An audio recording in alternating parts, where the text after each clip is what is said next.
জানি না গো নবীজি, আমাকে আপনি শিখিয়ে দিন কিভাবে নামাজ পড়তে হবে, শিখিয়ে দেন কিভাবে আমাকে নামাজ পড়তে হবে। এবার রাসূল বলছেন, হ্যাঁ এতক্ষণে তুমি সোজা লাইনে এসেছো। এবার নবীজি তাকে নামাজ পড়া শিখিয়ে দিলেন। সময় পেলে পরে বলবো, এদিকে আর বলবো না। তো বোঝা গেল হাদিস থেকে বলার উদ্দেশ্য যে নবীর তারিকা মতন যদি নামাজ পড়ে পড়ে কপালে ঘটটা পড়ে গেছে, কিন্তু নবীজির তারিকা মতন যদি নামাজ না হয়, ওর নামাজ পড়া একদিনও, বলেন একদিনও হয়নি। তাহলে শুধু নামাজ পড়তে গেলে নামাজ হবে না, নামাজকে নামাজের মতন পড়তে হবে, তাহলে নামাজ হবে। আল্লাহ রাসূল সাল্লাল্লাহু আলাইহি ওয়াসাল্লাম রুকু করতেন, আল্লাহ রাসূল সাল্লাল্লাহু আলাইহি ওয়াসাল্লাম সিজদা করতেন। সিজদাটা কত লম্বা হতো জানেন? সাহাবায়ে কেরাম বলছেন যে আরে আল্লাহ রাসূল নিম চলে গেছেন নাকি সিজদাতে যায়? কি বলতেন? কি বলতেন? আল্লাহ রাসূল রুকুতে যায় নিম চলে গেছে নাকি রে, রুকু থেকে উঠে না কেন? তাহলে বোঝা গেল যে এটা কি কোনো ছোট মোটো রুকু কিংবা সাজদা হইতো ভাই? কত লম্বা হতো, সুবহানাল্লাহ। তাহলে সব থেকে বড় চোর কোথায় পাওয়া যায়? জোরে বলেন, নামাজের ভিতরে পাওয়া যায়। ভাই আমার, ইসলামের পাঁচটা হলো আরকান, ইসলামের পাঁচটা হলো খুঁটি। এক নম্বরে হলো কালিমায়ে শাহাদাত। কালিমায়ে, বলেন তো একটা লোক কি কালিমায়ে শাহাদাত কাকে বলে? জোরে বলেন, আগে থেকে বলেন। আশহাদু, পড়েন আশহাদু আল্লাহ ইলাহা ইল্লাল্লাহু ওয়াহদাহু লা শারীকা লা ওয়া আশহাদু আন্না মুহাম্মাদান আবদুহু ওয়া রাসূলুহু। এটা হলো কি? কালিমায়ে শাহাদাত। আমার ভাইরা দেখতে যাবে লড়কাকে কিংবা লড়কিকে, দেখতে যাওয়ার পর সামনে ছেলেটা আসবে, তখন কবে হাজি তুমি পড়ালেখা জানো না? তো জানি। ফকিরের দোয়াটা কহ তো। হায়রে আল্লাহ, কিসের দোয়া? ফকিরের দোয়া। আচ্ছা, আমার নবী আপনার নবী কি ফকির? জোরে বলেন, নবী কি ফকির? সুবহানাল্লাহ, কত বড় দাগের কথা বলছি আমরা। ফকির দোয়াটা বলো, ফকির কি বাপের ঘর থেকে দোয়াটা এনেছে? এটা ভুল কথা। কি আপনার নাম? আবু বকর। ওই একটা গায়ে আপনার কাছে সোজা আবু বকর ছিল, ওইটাই নাকি? যে আবু বকর নবীর শ্বশুর, এখানে নাম নিলাম। নবীজি একদিন বললেন দান করো, বাড়িতে কিচ্ছু নাই, 2.5-3 কিলো মতন যাও, লক করে ঢেরিতে ঢেলে দিয়েছে। এবার নবীজি লিতে লাগলেন খবর, কে কি দিয়েছে কে কি দিয়েছে। শেষের বেলা তো আবু বকরকে বলছেন, আবু বকর তুমি কি দিয়েছো? বলছে হুজুর কি দিয়েছে এটা না জিজ্ঞাসা করে, কি বাড়তে রেখেছি আর কি দিয়েছে এটা বলেন। বলছে ওইটাই বলো। বলছেন আল্লাহ রাসূল গো, আমি আপনার শ্বশুর আবু বকর আল্লাহ এবং আল্লাহ রাসূলকে বাড়িতে রেখে যা ছিল সব আপনার সামনে হাজির করে দিয়েছি। সুবহানাল্লাহ। কয় ওয়াক্তের নামাজ বললাম ভাই? জোরে বলেন। 5 ওয়াক্তের নামাজ। আর ইসলামের বুনিয়াদ কয়টা বললাম? আরো জোরে বলেন। 5টা। প্রথমে কি বলেছি? কালেমায়ে শাহাদাত। এর মানে হলো আল্লাহ হলেন এক, আর নবী মুহাম্মদ সাল্লাল্লাহু আলাইহি ওয়াসাল্লাম হলেন আল্লাহর নবী এবং রাসূল। আর প্রথমে এসে আবু বকর নাম। না না, ইসলামের 5টা বুনিয়াদের মধ্যে প্রথম বুনিয়াদ হলো কালিমায়ে শাহাদাত। আর আপনি এসে হাজির হয়ে গেছেন। বেশি আপনার কাছে চাইবো না, একটা ইসলামের খাঁটি খাম্বালি আপনার কাছে 5,000 টাকা মাত্র। জি জি না, 5,000 লিবো ভাই, 5 জি 5,000 লিবো, একটা কলম, বেশি নয়। আবু বকরের নামে একটু জোরে নারা দেন, নারে তাকবীর। আবু বকর সাহেব 5,000 টাকা, মাশাআল্লাহ, কয়েন আলহামদুলিল্লাহ। জীবনে কত টাকা আসছে গেছে। ইসলামের খুঁটি আজ হতে হবে একবারে। যে আজকে দেখেন সামিয়ানা আপনারা সিলিং করে রেখেছেন, কতটি খুঁটি লাগা আছে। আর ইসলাম আমাদের ধর্ম, এই ইসলামের তলাতে খুঁটি আছে 5টা। ইসলাম যার উপরে আছে, বলেন আলহামদুলিল্লাহ। হয়ে গেল। দেখেন আবু বকর আজ দেখিয়ে দিলেন, সেই আবু বকর রাদিয়াল্লাহু তাআলা আনহু সুবহানাল্লাহ সিফাত দেখিয়ে দিলেন নিজের ভিতরে। মা বাপ মারা গেছে নাকি? জি, আমি দোয়া করে দিচ্ছি, একটুখানি কার বলে দিই। এই ভাইয়েরা ইউটিউবাররা, কেউ চন্ডীঘাট থেকে, কেউ কাঠিয়ার থেকে, কেউ চিন্নিবাজার থেকে, কেউ শ্রীনগর থেকে, বিভিন্ন জায়গা থেকে এসেছে। ভাই একটুখানি বলে দিই, তারপরে দোয়া করব। লেখা রাখেন মাওলানা, ইনশাআল্লাহ আমি দোয়া করে দিচ্ছি। আবু বকর সাহেব 5,000 টাকা। তো প্রথমে হয়ে গেল কালিমায়ে শাহাদাত। 2 নম্বরে কি, একটা লোক যখন কালিমায়ে শাহাদাতের যখন গওয়াহি দিয়ে দিলে, দ্বিতীয় নম্বর ওর পরে ফরজ হয়ে গেল কি, নামাজ। দ্বিতীয় নম্বরে কি, নামাজ, যাকে কোরআনে সালাত বলা হয়েছে, আরবিতে সালাত বলা হয়েছে। 3 নম্বরে রোজা, 4 নম্বরে যাকাত, 5 নম্বরে হজ। মনে থাকবে তো 5টা? প্রথমে কালিমায়ে শাহাদাত, দ্বিতীয় নামাজ, তৃতীয় রোজা, চতুর্থ যাকাত, 5 নম্বরে হজ। 5 নম্বরে কি, হজ। ভাই আমার, আজকে আমরা নামাজ পড়ছি, একটা যদি পায়ে মশা লেগে যায়, তারাবির নামাজ পড়েছি, এই দেখবেন তারাবির নামাজ পড়তে পড়তে এমন করে কেউ ছেপড়ে ছেপড়ে মারবে, পায়ের পাছাতে বাড়ি মনে হয় তালি বাজাইছে, নাকি? সুবহানাল্লাহ। সাহাবায়ে কেরাম লড়াইতে যেতেন, যুদ্ধতে যেতেন, দুশমনের তীর লাগতো, লাগতো না? তীর শরীরে লাগতো, তীর বাহির করতে কষ্ট হবে না? হবে না? সাহাবায়ে কেরামেরা আপসের মধ্যে বলাবলি করতেন, আরে বন্ধুরা, তোমরা আর তীরটা টানিও না রে, তীর বাহির করিও না। এই লোকটা যখন নামাজে দাঁড় হবে, লোকটা যখন নামাজ পড়বে, লোকটা যখন নামাজের মধ্যে দাঁড় হয়ে যাবে, তখন তার তীরটা আমরা টেনে নিব। সাহাবায়ে কেরাম যখন নামাজ পড়তেন, নামাজে যখন দাঁড় হয়ে যেতেন, কার পিঠে তীর লেগেছে, কার পায়ে তীর লেগেছে, কার পাজাতে তীর লেগেছে, কার সিনাতে তীর লেগেছে, ওরে সুবহানাল্লাহ, নামাজের হালাতে তার 3টা টানা হতো।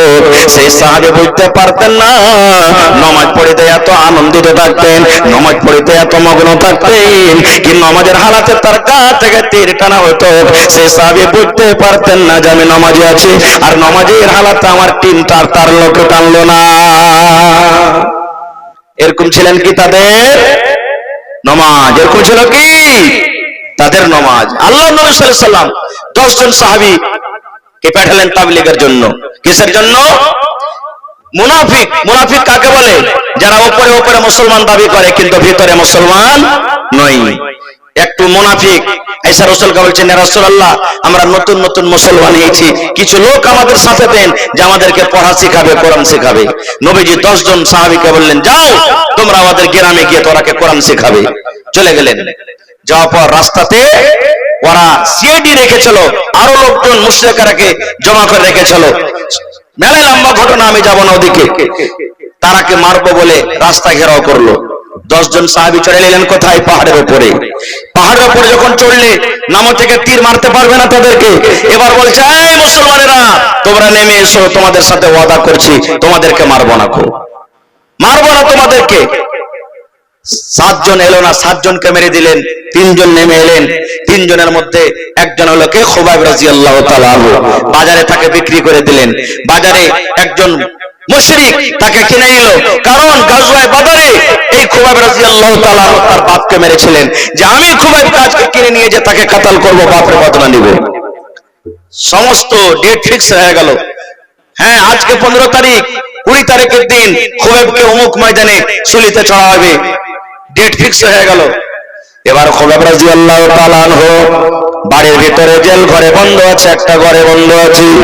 খুবাইব কান্দে, ওরে আল্লাহ, আমাকে মুশরিকরা মারবে, সুলিতে চড়িয়ে দিবে। এবার খুবাইব রাদিয়াল্লাহু তাআলা আনহু হাত বাঁধা আছে, পা বাঁধা আছে। এবার খুবাইব রাদিয়াল্লাহু তাআলা আনহু বাড়ির লোককে ডাকতে বলছেন, ওরে আল্লাহর বান্দা, ও আল্লাহর বান্দিরা, তোমরা কো আমাকে মেরে দিবে, আমি মরে যাব, দুনিয়া থেকে আমি চলে যাব, পারলে তোমরা একটা অস্ত্র দাও, একটা বেলেট দাও, একটা পাতিখুর দাও, যেন আমি নিজের প্রাইভেট পার্টস গুলো সাফ করে নি, আমার বগলটা যেন সাফ করে নি, মোজগুলো আমার বড় হয়েছে যেন আমি কেটে নি, আমার সারামগার গোড়াতে যে চুলগুলো আছে আমি সাফ করে নি। দয়া করে তোমরা একটা আমাকে প্লেট দাও, খড় দাও, আমার যেগুলো দরকারি জিনিস আছে সেগুলো আমি পরিষ্কার করে নি, যেন আমি আল্লাহর দরবারে যেন যাই, আমি পাক পবিত্র হালাতে যেন যাই। বাড়ির লোক শুনলো, একটা তাকে সাফ করার জন্য অস্ত্র দিয়েছে। খুবাইব রাদিয়াল্লাহু তাআলা আনহু ওই ঘরের ভিতরে, জেলের ভিতরে ওই চাকু কিংবা ছুরি কিংবা ব্লেড যাই মনে করেন নিয়ে বসে আছে। আর একটা ছোট ছেলে, 2-3 বছরকার ছেলে, হামপুরা টানতে টানতে টানতে খুবাইব রাদিয়াল্লাহু তাআলা আনহুর পাঞ্জরে গেছেন। আর খুবাইব রাদিয়াল্লাহু তাআলা আনহু বাচ্চাটাকে নিয়ে নিজের কোলে বসে আছেন। আর বাড়ির একটা মহিলা কিন্তু দেখে নিয়েছে যে বাড়িতে উবন দিয়েছে, আর হাওমাও করে চিৎকার করে দিয়েছে, ওরে আল্লাহ কি হলো, যা আল্লাহ কি করলো, ই তো ছেলেটাকে মেরে দিবে, কারণ একে 20 তারিখে ফাঁসি হবে, ই তো আমার ছেলেটাকে মারবে, ছাড়বে না। খুব হযরত খুবাইব বলছেন, বোন রে তুমি কাঁদিও না, চিন্তা করো না রে বোন, চিন্তা করো না। মুসলমান, আমরা মুসলমান কোনদিন ওয়াদা খেলাপি করে না। আমরা হলাম আল্লাহর নবীর সাহাবী। আল্লাহর নবী আমাদেরকে ট্রেনিং দিয়েছেন, দ্বীনের শিক্ষা দিয়েছেন। এই জন্য বাবুরে তুমি চিৎকার করিও না, কান্নাকাটা করিও না।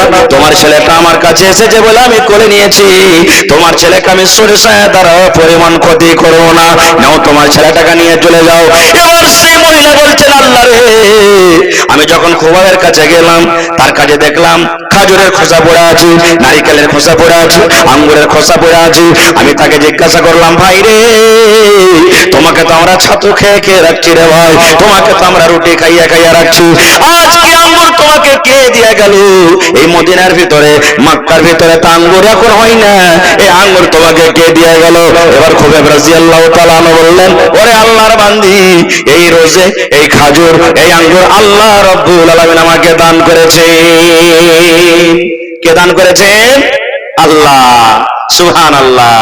এবারে ঠিক 20 তারিখ এলো, গোটা দেশের মানুষ জমা হয়ে গেল, এখন খুবাইবকে ফাঁসিতে লটকানো হবে। এবার মক্কার বড় বড় নেতা সরদার তারা জমা হয়ে গেল, খুবাইবকে বলছেন, খুবাইব তুমি এখন মরে যাবে, দুনিয়া থেকে চলে যাবে, শেষ তোমার কোনো যদি আরমান থাকে বলো, শেষ খাইশ যদি থাকে বলো। আজকে আমরা হইতাম তো কি বলতাম, মক্কার বেঈমান শয়তানেরা তোরা আমাকে মেরে দিবি রে, আমি দুনিয়া থেকে চলে যাব, আমাকে আধ ঘন্টা মতন সময় দে, কিংবা আমার বাড়িতে একটু খবর দিয়ে দে, আমি মায়ের মুখখানা একবার দেখবো, আমার ছেলেটার মুখখানা একবার দেখবো, আমি আমার স্ত্রীর সাথে দুটা গল্প করব, কারণ দুনিয়া থেকে আমি চলে যাব, আর মার সাথে আমার দেখা হবে না, বিবির সাথে দেখা হবে না, ছেলের সাথে দেখা হবে না, মেয়ের সাথে দেখা হবে না। আরে আল্লাহর বান্দা একটুখানি সময় দিয়ে দে, একটুখানি আমাকে টাইম দিয়ে দে, আমার সুন্দর তুলা ফুটফুটি ছেলেটার মুখখানা দেখবো। এ কথাটাই আমরা বলতাম নাকি? কিন্তু আল্লাহ নবীর সাহাবী যখন তাকে জিজ্ঞাসা করা হলো, খুবাইব তুমি তো মরে যাবে, শুলেতে তোমাকে ঝোলানো হবে, শেষ তোমার কোনো আরমান থাকতে বলো, শেষ কোনো তোমার খাবার থাকতে বলো, তোমার আশা পূর্ণ করা হবে, মত ছাড়া তুমি মত থেকে রেহাই পাবে না, এটা বাদ দিয়ে তুমি যা চাইবে তোমার দরকারকে পূর্ণ করা হবে। এই ভাই মুসলমান দেখেন, এবার খুবাইব রাদিয়াল্লাহু তাআলা আনহু বলছেন, এ মক্কার বেঈমানেরা, এই মক্কার মুশরিকরা তোমরা শুনে নাও, আজকে আমি মায়ের মুখ দেখতে চাই না, বিবির মুখ দেখতে চাই না, ছেলের মুখ দেখতে চাই না রে, আজকে তোমরা আমাকে 10 মিনিট 15 মিনিট পর ফাঁসি দিয়ে দিবে, আধ ঘন্টা পর ফাঁসিতে ঝুলিয়ে দিবি, এই দেখো ফাঁসির দড়ি লটকানো হয়ে গেছে, রে আল্লাহর বান্দারা আমাকে একটা শেষ আফতার তোমরা পূর্ণ করতে দাও, আমি ওযু করব, আর ওযু করার পর আমি 2 রাকাত আমি নামাজ পড়ব, আমি 2 রাকাত নামাজে আমি আল্লাহর সাথে কথা বলবো। কার সাথে? আল্লাহর সাথে কথা। মক্কার লোকেরা বলছে, চালি, বলছে হ্যাঁ যা। পানি দেওয়া হলো, ওযু করলেন, ওযু করার পর লম্বা নামাজকে করলেন না, শর্টকাটে নামাজ পড়লেন একবারে মুখতাসার ভাবে। একজন বেঈমান বলছেন, রে খুবাইব তোমরা তো নামাজ পড়ো লম্বা লম্বা কই না, আজকে তুমি এত শর্টকাটে নামাজ কেন পড়লে, কারণটা কি? তুমি যদি ইচ্ছা করতে নামাজটাকে তুমি লম্বা করতে পারতে। এবার খুবাইব রাদিয়াল্লাহু তাআলা আনহু বলছেন, আল্লাহর বান্দারা রে, আমরা হলাম আল্লাহর নবীর সাহাবী, ওরে সুবহানাল্লাহ, আমি যদি আজকে নামাজটাকে লম্বা করতাম তোমরা এই কথা আমাকে বলতে।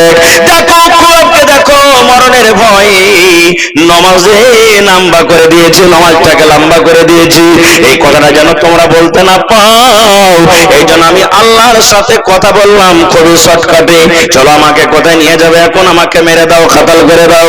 এবার তার গলাতেই ফাঁসি লটকে দেওয়া হয়েছে, এখন খুজুরে খুবাইবকে মেরে দেওয়া হবে। এই টাইমের সময়তে মক্কার বেঈমান বলছেন, খুবাইব একটা কথা তুমি যদি বলতে পারো, তোমার মুখখানা দিয়ে একটা কথা যদি তুমি বলে দাও, আজকে তোমাকে এই বান্ধন থেকে, কাতাল থেকে তোমাকে আজাদ করে দেওয়া হবে। এবার বলছে কি কথা? বলছে খুবাইব রে তুমি একটু খালি মুখ দিয়ে কথাটা বলে দাও, আজকে আমি ইসলামের জন্য, দ্বীনের জন্য মরছি।